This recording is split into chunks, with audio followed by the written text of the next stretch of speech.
Humans की तरह plants में ट्रांसपोर्टेशन के लिए कोई स्पेशलाइज्ड ऑर्गन जैसे हार्ट तो नहीं होता।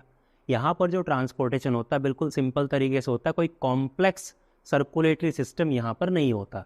जैसे ह्यूमन में हार्ट था, ब्लड वेसल्स, ऐसा कोई स्पेशलाइज्ड जो पंपिंग स्टेशन हार्ट वगैरह यहाँ पर नहीं होता। सिंपल तरीके से ट्रांसपोर्टेशन होता है। ट्रांसपोर्टेशन में हम जब भी बात करते हैं तो भाई पानी की, वाटर और फूड, इनके ट्रांसपोर्टेशन की बात करते हैं। इसी के साथ में हमारा हॉर्मोन्स, मिनरल्स, ये सब भी इसी के साथ में आ जाते हैं। तो देखिए जैसे मैंने क्या किया कि यहाँ पर एक ये पेड़ बनाया है, ऐसे एक ट्री है। तो यहाँ पर हम देखते हैं कि भाई जब प्लांट है, प्लांट क्या करते हैं, ऑटोट्रॉपिक होते हैं, फोटोसिंथेसिस करते हैं। तो फोटोसिंथेसिस जो होगी भाई वो ग्रीन पार्ट्स में होती है, और मेन जो ग्रीन पार्ट होता है वो क्या होगी, इनकी लीव्स होगी। मान लीजिए यहाँ पर ये लीव्स है, तो लीव्स में क्या हो गया, लीव्स में ये लीव्स है, यहाँ पर लीव्स में क्या होगा, लीव्स में फोटोसिंथेसिस होगी। तो फोटोसिंथेसिस से क्या बनेगा, फूड बनता है जो ग्लूकोज की फॉर्म में बनता है। ठीक है। अब ये ग्लूकोज फोटोसिंथेसिस की आपने रिएक्शन देखी पहली वीडियो में कि उसमें CO2 और वाटर इनका यूज़ होता है, और क्या बनता है, ग्लूकोज बन जाता है, ऑक्सीजन निकल जाती है। ठीक है, बाकी बैलेंस तो आपको कर ही लोगे इसमें। तो इस चीज़ के लिए देखो एक तो CO2 चाहिए, तो CO2 कहाँ से आती है, CO2 डायरेक्टली जो हमारी लीव्स होती है, लीव्स में छोटे छोटे, फर्स्ट वीडियो में हमने पढ़ा था कि लीव्स में छोटे छोटे क्या होते हैं, पोर्स होते हैं, छेद होते हैं, जिनको बोलते हैं स्टोमेटा। तो स्टोमेटा से जो है CO2 तो अंदर आ जाती है। लेकिन ये जो रहा वाटर, तो वाटर कहाँ पर, ये जो रूट्स हैं, रूट क्या करेगी, रूट मिट्टी में होती है, सोयल में, सोयल में क्या होता है, वाटर। तो सोयल से वाटर को एब्जॉर्ब करती है, ये वाटर ट्रांसपोर्ट होता होता ब्रांचेस से होता होता होता होता लीव्स तक पहुंचता है। तो यानी कि हमें क्या पढ़ना है कि रूट ने वाटर को एब्जॉर्ब किया, वो वाटर लीव्स तक कैसे पहुंचा। अब लीफ ने बनाया फूड वाटर का यूज करके। अब ये जो फूड बना, ये फूड जो यहाँ पर पत्तियों में बन चुका है या दूसरे ग्रीन पार्ट से बन चुका है, तो फूड बना है, तो फूड की जरूरत तो देखो इस दुनिया में हर ऑर्गेनिज्म को चाहिए होती है, और हर एक ऑर्गेनिज्म में हर एक सेल को फूड की जरूरत पड़ती है, क्योंकि एनर्जी की डिमांड पूरी करनी होती है। तो यहाँ से ये फूड बन के ऐसे नीचे की तरफ रूट की तरफ भी आएगा, इनको भी चाहिए फूड, इधर भी जा सकता है, इधर भी जा सकता है, इधर भी जा सकता है।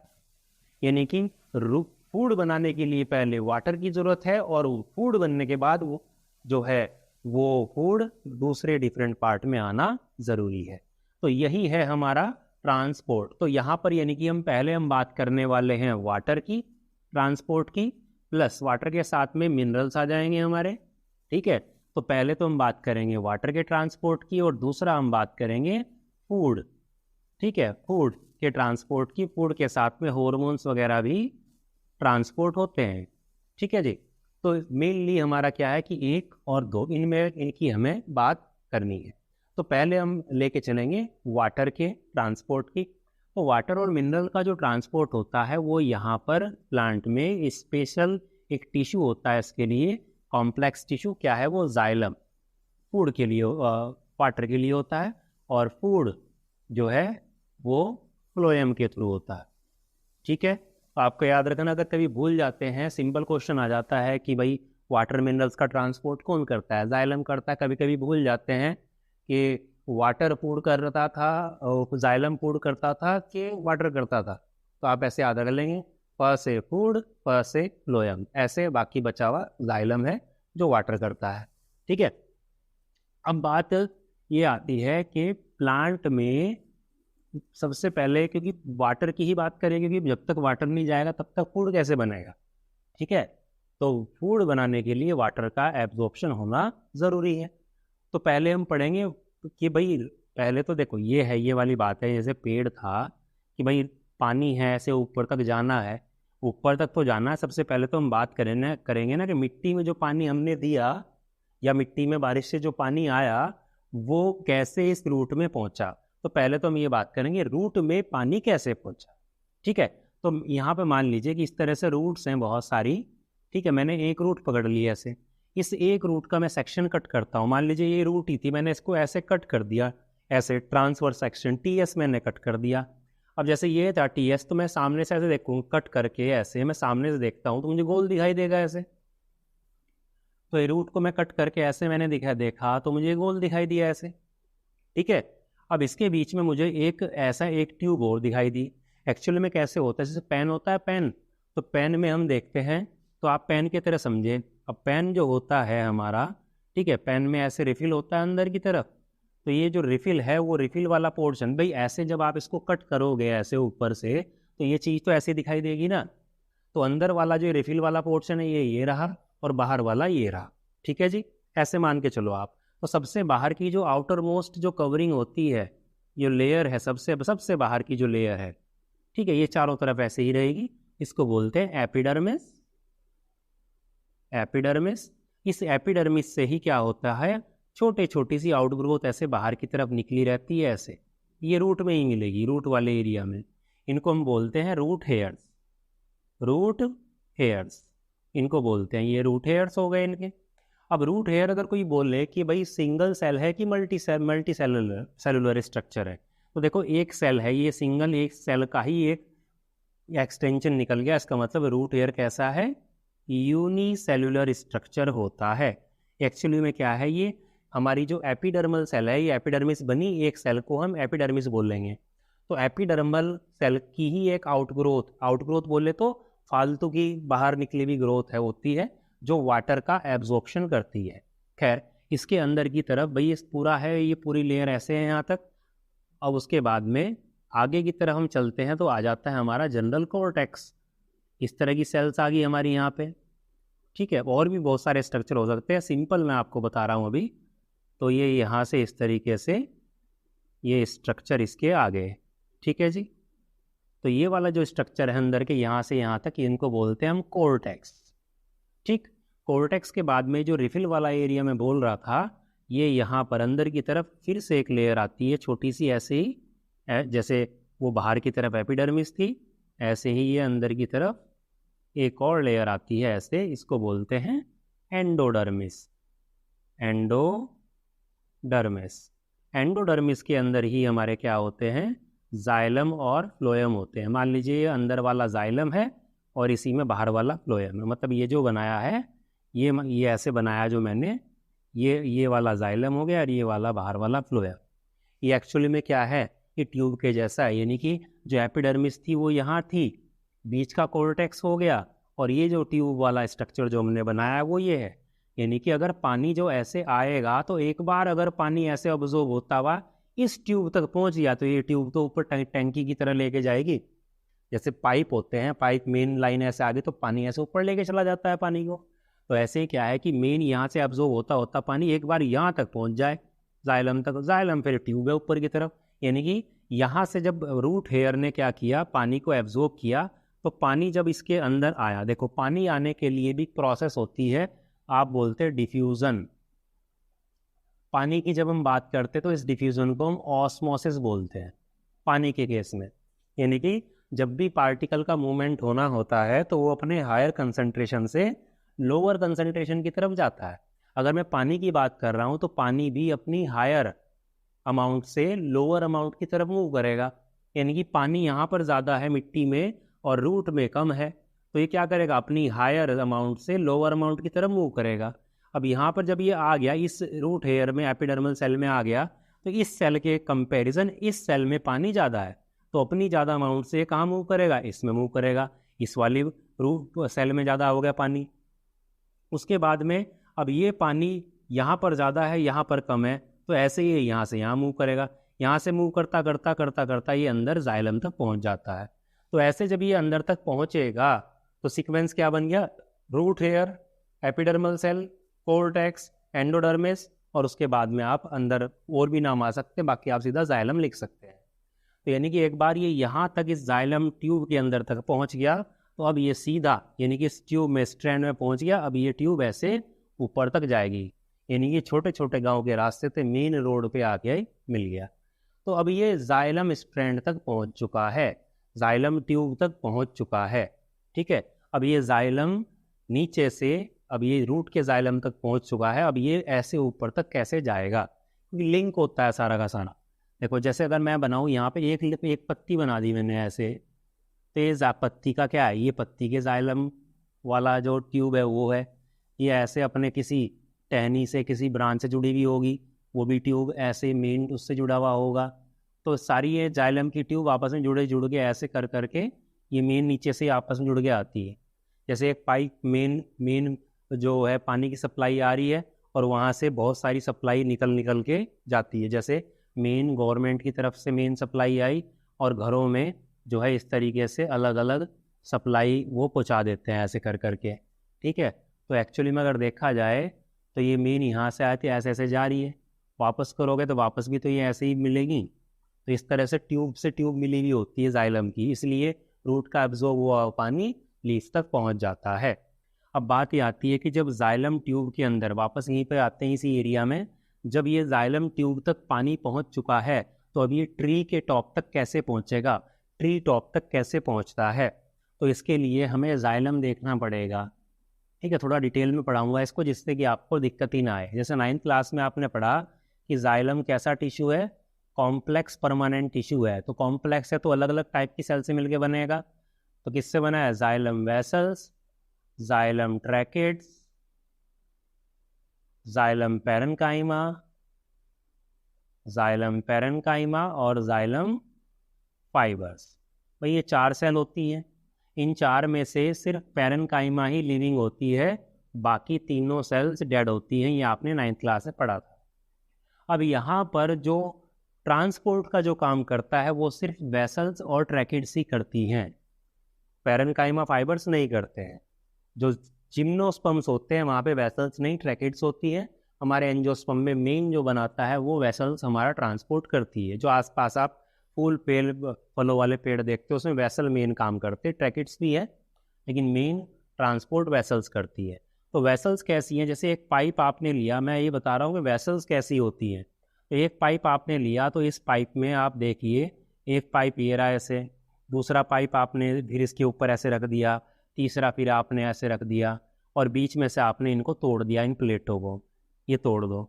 यानी कि एक खुला पाइप एक के ऊपर एक रख दिया जाए और एंड वॉल उनकी टूटी हुई हो, ब्रोकन हो, तो इस तरह से कंटिन्यूअस स्ट्रैंड बन जाता है। इसी तरह से क्या होती है, हमारी वेसल्स होती हैं। जबकि ट्रैकेट्स जो होती हैं, ट्रैकेट्स ऐसे पॉइंटेड वाली होती हैं जिनके साइड में इनके ये वाले फ्री एंड नहीं होते हैं, ये खुले हुए नहीं होते, हाँ इनमें पिट होती हैं, ऐसे विंडो टाइप एरिया होते हैं, इनके थ्रू पानी का एब्जॉर्प्शन होता है, मतलब ट्रांसपोर्टेशन होता है। जबकि वेसल्स ऐसे ट्यूब से ट्यूब मिली हुई ट्यूब ऐसे होती है। इसलिए मेन स्ट्रैंड कौन बनाता है, वेसल्स बनाती है। पैरेन्काइमा फाइबर्स का यहाँ पर रोल नहीं है, ये फूड स्टोर करने का और ये फाइबर स्ट्रैंड देने का काम करती है, हमारा काम है इनका। ठीक है, तो बात ऐसी होती है जब पानी को एब्जॉर्ब हुआ, ठीक है, पानी तो एब्जॉर्ब हो गया और इस तरह से हमने कहा कि ये ट्यूब ऐसे स्ट्रैंड जो हैं ऐसे बने हुए हैं। अब बात ये आती है कि भाई ठीक है, यहाँ पे कोई मोटर तो लगी हुई नहीं है कि मोटर लगी हुई हो कि भाई यहाँ से पानी एब्जॉर्ब हुआ और ऐसे सीधा पत्ती तक ऊपर तक पहुँच गया। आपने देखो कहीं कहीं फीट ऊंचे पेड़ होते हैं और पेड़ के बिल्कुल ऊपर ही पत्ती होती है, हरी होती है, अपना पानी मिल रहा है उसको, कैसे मिल रहा है इतने ऊंचे तक, कोई मोटर तो लगा नहीं रखी। तो इसके लिए क्या होता है, एक जैसे हम कभी आपने स्ट्रॉ से कोल्ड ड्रिंक वगैरह पी हो तो क्या करते हो आप, जब प्रेशर आप लगाते हो तो उस स्ट्रॉ के ऊपर की तरफ आप फोर्स लगाते हो तो वहाँ पे जो प्रेशर होता है एटमॉस्फेरिक उसको आप रिड्यूस कर देते हो। आप उस पर अपना एक्सटर्नल प्रेशर लगा के उसके ऊपर का प्रेशर रिड्यूस कर देते हो, जिससे क्या होगा, वो अंदर जो पानी रखा हुआ है गिलास में वो आपके मुंह के अंदर आ जाता है। ऐसे ही यहाँ से इसका मतलब यहाँ ऊपर से कोई प्रेशर लगना चाहिए जो नीचे से पानी को ऊपर खींचे। तो एक्चुअली में होता क्या है कि यहाँ पर हमने क्या कहा कि जो लीव्स होती हैं, लीव्स होती हैं, लीव्स में क्या कहा था, लीव्स में छोटे छोटे पोर होते हैं, स्टोमेटा। तो इसमें अगर मैं इसको सेल बना लूँ, 2-4 सेल बना लूँ ऐसे, ठीक है, मैंने ऐसे बना लिया, ऐसे सेल्स बना लिए ऐसे, ठीक है, या फिर मैं पूरा ही बना लेता हूँ इसको। ये लीफ है तो लीफ में हमने ऐसे बनाया और ये लीफ का बीच वाला जो ये है जाइलम वाला स्ट्रैंड, ये जो मिला हुआ है इससे, ठीक है, तो यहाँ पे ये एपिडर्मिस है, ऊपर वाली नीचे वाली, ठीक है, बीच में स्टोमेटा।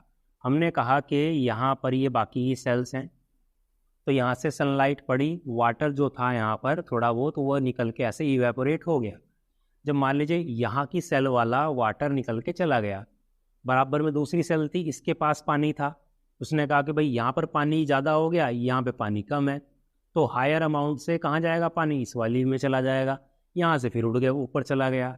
बराबर में दूसरी सेल थी, इसने फिर क्या, जब यहाँ पे ख़त्म हो गया इसने बराबर वाली से ले लिया, फिर ये बराबर इधर चला गया, ये फिर उड़ गया पानी यहाँ से। उसके बाद में क्या हुआ, तीसरी सेल थी, उसने इसको दे दिया। ऐसे करते करते ये सारा लिंक कहाँ से, ये मेन जो था यहाँ पे कौन था, जाइलम की ट्यूब आ रही थी, तो जाइलम से सीधा कनेक्शन हो जाता है इसका। यानी कि जो पानी अब डायरेक्टली एक एक सेल करके जाएगा वो जाइलम देगा अब इसको।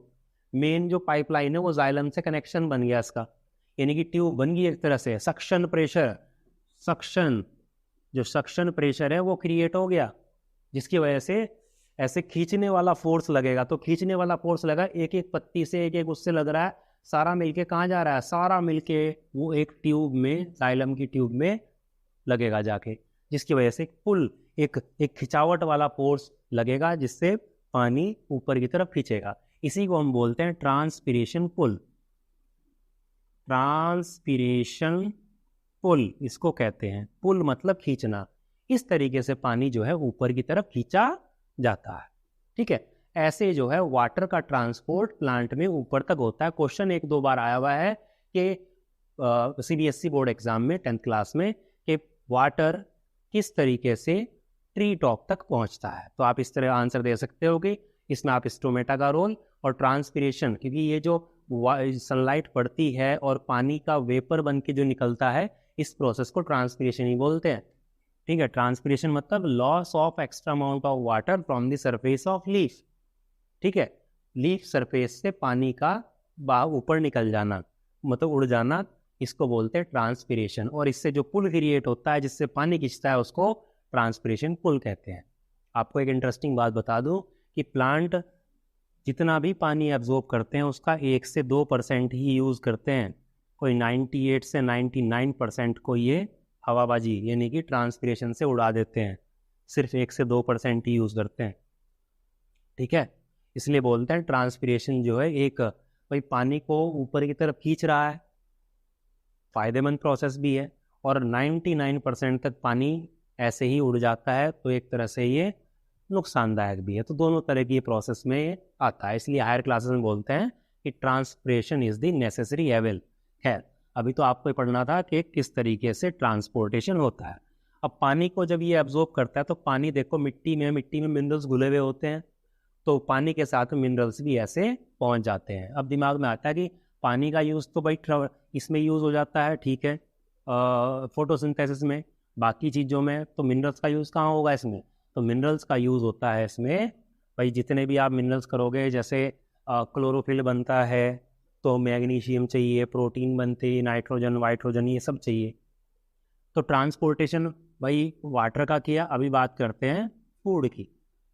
तो फूड जो बन गया एक बार भाई वाटर आ गया था, अब लीफ में क्या हो गया, लीफ में यहाँ पर फूड बन गया सभी लीव्स में।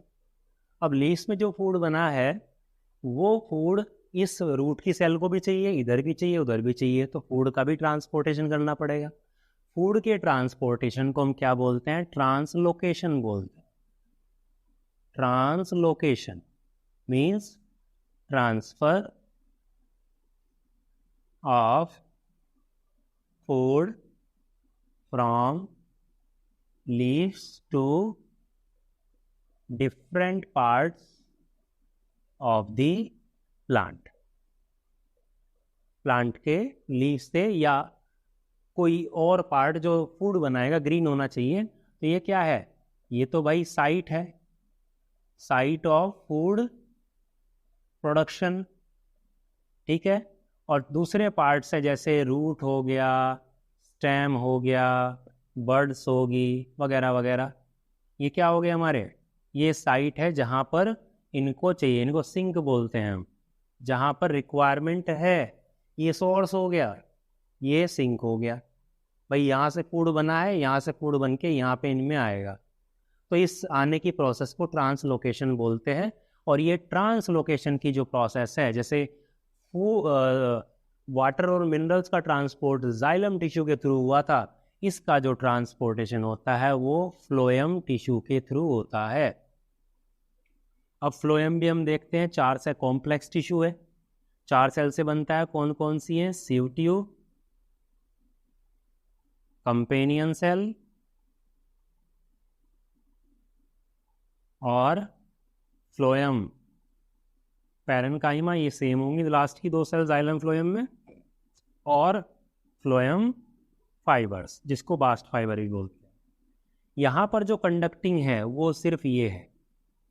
और रही बात डेड और लिविंग की, तो ऊपर की 3 लिविंग हैं और लास्ट की ये डेड है। देखो जाइलम में 3 डेड थी, 1 लिविंग थी, यहाँ पे 3 लिविंग है, 1 डेड है सेल्स। ये तो नॉर्मल 9th क्लास का था। मेनली कंडक्शन की बात करें तो कंडक्शन यहाँ पर सीव ट्यूब बोलते हैं। अब सीव का मतलब होता है छलनी। तो छलनी कैसे? अब देखो जैसे हमने बात की थी कि भाई ये जाइलम में वेसल्स थी, एक के ऊपर एक ऐसे रख के एक पाइप सा बना देती हैं ऐसे। इनमें क्या होता है कि यहाँ पर सीव ट्यूब भी ऐसे ही होती हैं, लेकिन जो उनकी जो एंड वॉल थी वो तो टूटी हुई थी पूरी पूरी ऐसे, तो पाइप की तरह बन जाता था। लेकिन इनकी जो एंड वॉल है वो टूटी भी नहीं होती, छलनी जैसी होती है। इसमें छोटे छोटे छेद होते हैं आखिरी में, छलनी सी बांध रखी है, तो ये छलनी जैसी होती है, इसलिए इनको सीव बोलते हैं। ट्यूब जैसी है तो सीव ट्यूब हो गया। तो एक के ऊपर एक ऐसे रख दिया तो एक के ऊपर एक ऐसे रखी गई, तो क्या पानी इन पोर से होता हुआ ऐसे होता, वो फूड इनमें से होता हुआ ऐसे एक से दूसरे में जाते जाते पूरा क्या जिधर भी इसको रिक्वायरमेंट होगी उधर की तरह हो जाता है। ठीक है, तो ये सीव ट्यूब होती हैं। और आपको एक इंटरेस्टिंग बात बता दूं कि सीव ट्यूब में अपना न्यूक्लियस नहीं होता। मैच्योर होने पर सीव ट्यूब में न्यूक्लियस गायब हो जाता है, ख़त्म हो जाता है। तो आपसे क्वेश्चन पूछ सकते हैं कि भाई एनिमल है, पूछता है तो आरबीसी है उसका आंसर, कि आरबीसी मैच्योर होने पर न्यूक्लियस खत्म हो जाता है। प्लांट में ऐसी कौन सी सेल है जिसमें मैच्योर होने पर न्यूक्लियस खत्म हो जाता है? तो वो है सीव ट्यूब या सीव सेल। ठीक है, उसमें मैच्योर होने पर खत्म हो जाता है। तो बात ये आती है कि जब इसका न्यूक्लियस खत्म हो जाता है तो सेल की एक्टिविटी को कंट्रोल कौन करता है? तो इसी सेल के बराबर में कुछ सेल्स होती हैं जिनका नाम है कंपेनियन सेल।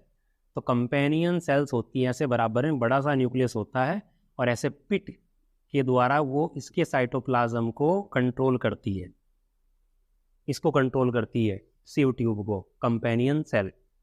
ठीक है जी, इस तरीके से होता है। तो ऐसे जो है ट्रांसपोर्ट होता है कंपेनियन सेल के थ्रू। अब बात ये आती है कि ये तो इसके थ्रू होता है, जैसे जाइलम के थ्रू होता है, पानी गया था ऊपर की तरफ, लेकिन पानी कैसे ऊपर गया था? ट्रांसपिरेशन पुल के थ्रू गया था, उस प्रोसेस के थ्रू गया था। अब ऐसे ही बात आती है कि फूड जब यहाँ पे बना तो ऐसा क्या हुआ कि वो सारे पार्ट में चला गया? तो होता क्या है कि देखिए, आप उसको, मैं एक लीफ बना दूँ यहाँ पर, देखिए मैं एक लीफ बना देता हूँ, तो लीफ से आप थोड़ा आइडिया लग जाएगा। जैसे लीफ थी, तो लीफ में ये क्या होता है? ये स्ट्रैंड, जैसे मैंने कहा कि ये हमारा मेन स्टेम है मान लो, और बीच में क्या था? ये जाइलम फ्लोएम वाली ट्यूब है, और ये जुड़ गई आगे यहाँ से ऐसे, ये इसमें, ये ऐसे इसमें जुड़ी, और इसका स्ट्रैंड ये ऐसे इसमें आगे जाके जुड़ गया है, यानी कि एक एक सेल को यहाँ पे पानी मिलता है। तो यानी कि ये भी पूरा जाइलम फ्लोएम से जुड़ी हुई होती है। इसका सेक्शन जब हमने कट किया, जैसे लीफ है ऐसे कट कर दिया, तो ऊपर की लेयर नीचे की लेयर आएगी। तो ऐसे हमने ऊपर का बनाया, ये ऐसे ऊपर की एपिडर्मिस, और ये बन गई ऐसे नीचे की एपिडर्मिस। और ये कट करेंगे तो बीच में ये गोला आएगा, यानी कि ये आ गया यहाँ पे, ये वही एंडोडर्मिस, और ये इसमें यहाँ पर ये जाइलम फ्लोएम आप मान लीजिए ऐसे। ठीक है, तो यहाँ पर हमने क्या किया कि यहाँ पर जो है ऐसे ये मीजोफिल सेल है, जिनमें ये आपको फर्स्ट लेक्चर में पढ़ाया था, मीजोफिल सेल है, जहाँ पर मेनली क्या होता है? फोटोसिंथेसिस मैक्सिमम इन्हीं सेल में होता है। तो फूड कहाँ बनेगा? इन मीजोफिल सेल्स में बनेगा, है ना। ये स्टोमेटा बनाए थे ऐसे, वो ट्रांसपिरेशन हो रहा था उस टाइम पे। तो जब फूड बना यहाँ पर, फूड बनने के बाद में होता क्या है कि जैसे मान लीजिए इस सेल में फूड बन गया, तो फूड बन गया तो यहाँ पर गाढ़ापन हो गया। मैं ये कहूँ कि पानी था, पानी में आपने चीनी मिला दी तो क्या हो गया? गाढ़ा हो गया पानी, है ना। और आपने 9th क्लास से पढ़ा है कि गाढ़े यानी कि कंसंट्रेटेड क्या बोला जाता है? हाइपरटोनिक। तो यहाँ पर कंसंट्रेशन हाई हो गई है, और यहाँ पर कंसंट्रेशन मान लीजिए इस सेल में कम है, यहाँ पे खाली पानी है। तो जब कंसंट्रेशन यहाँ पे हाई हो गई है तो बराबर वाली सेल जिनमें पानी है वहाँ देखो पानी यहाँ पर ज़्यादा है, पानी यहाँ पर कम है, यहाँ पर गाढ़ापन ज़्यादा है यानी कंसंट्रेटेड है, यहाँ पर पानी ज़्यादा है, तो पानी क्या करेगा, इसके अंदर जाएगा। जब इसके अंदर जाएगा तो इसमें क्या करेगा, फूल लेगा, ये प्रेशर पड़ेगा, ठीक है। और यहाँ पर जब पानी इसमें से इसमें चला गया तो इसमें से कहाँ, इसमें जाएगा, दूसरी सेल के बराबर में उसमें कमी हो जाएगी तो उसमें से उसमें चला जाएगा, तो ये जाइलम से लिंक हो जाएगा एक तरह से। इसी तरह की मेन पानी कहाँ से आता है, जाइलम से। तो ऐसा प्रेशर बढ़ेगा तो प्रेशर बढ़ते बढ़ते ये एक तरह से फूड कहाँ भाई, फूड ज़्यादा यहाँ पर कोई भी सब्सटेंस अपनी हायर अमाउंट से कम अमाउंट की तरफ ही मूव करेगा, चाहे पानी ज़्यादा हो तो पानी कम की तरफ, ठीक है, ज़्यादा से कम की तरफ। फूड है या कोई और सॉल्यूट है वो भी अपनी ज़्यादा से कम की तरफ मूव करेगा। तो यहाँ पे ज़्यादा हो गया फूड तो यहाँ बन गया तो ये इधर की तरफ मूव करेगा, ऐसे करते करते ये फ्लोएम तक पहुँच जाता है। भाई ऐसे ही जो ट्यूब बन रही है ऐसे हम बता रहे हैं, तो यहाँ पे फ्लोएम है तो ये जाइलम है। एक्चुअली में क्या है, ये पूरी बताया ना कि पूरी पेन की तरह क्या है, ये ट्यूब है। इसमें से मान लीजिए इतनी तो ये जाइलम वाली मान लो, इतनी ये फ्लोएम वाली, तो ये जो पूरी बन रही है ये एक तरह से ट्यूब है, लंबी लंबी ऐसे।